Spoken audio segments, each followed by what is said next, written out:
I grew up as an only child, and I had two parents who worked in the human service field, and my mom was a school social worker and my dad worked for the probate court.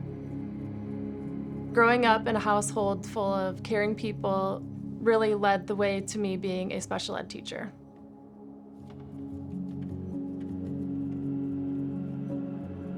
I was teaching full-time, and I was also teaching group fitness classes. I was able to spend time with my friends. I was extremely active. Life was pretty great. It was a Friday, and I was feeling a little bit under the weather. I decided to make some pasta really quick. I just started to smell something like super strange, and I looked down on the right hip. There was a big flame. The flame creeped all the way up and all the way out to like the sides here. And I was able to get the hose, get it on, I sprayed it off. Your adrenaline is like running a million miles a minute. I was like, oh my gosh, I was just on fire. Like, how did that even happen? I didn't understand how bad this was and how bad it could be if I didn't get the correct help. At this point, screaming in so much agony because the pain had finally set in. They rushed me to the emergency room in Niles. The extent of my injuries included my body being burnt 22%. I had 4th-degree burns, which meant that the burn was so severe that it went through all the layers of my skin. And then I also had 2nd-degree burns on my chest, and then 3rd-degree burns on my arms and in my back. Having a burn injury is very complex, physically and emotionally.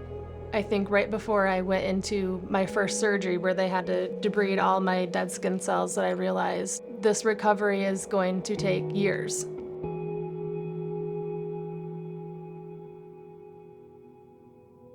I had 3 surgeries, which left me unable to walk.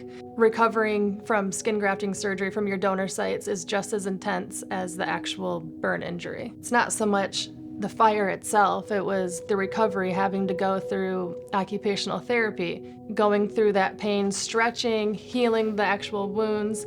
There were definitely times where I, wanted my life to be over.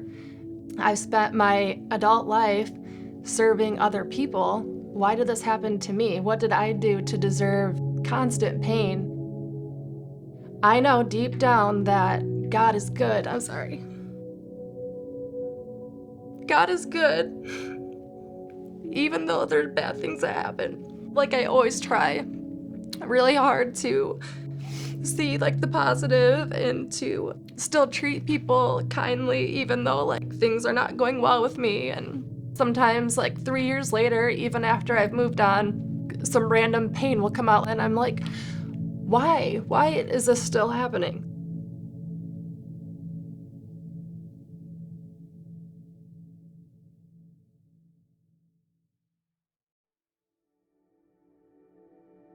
After inheriting all of these scars and these injuries, I really was thinking, I don't think I'm ever gonna find somebody who will accept me and love me for, who I am and what I have now. I was in the hospital and I was talking to my mom and I thought maybe tattoos. I had a choice to make. It was either I'm going to continue to be upset and depressed every time I look at my battle wounds, or getting the tattoos could be a way to redeem and create something beautiful out of something terrible that happened.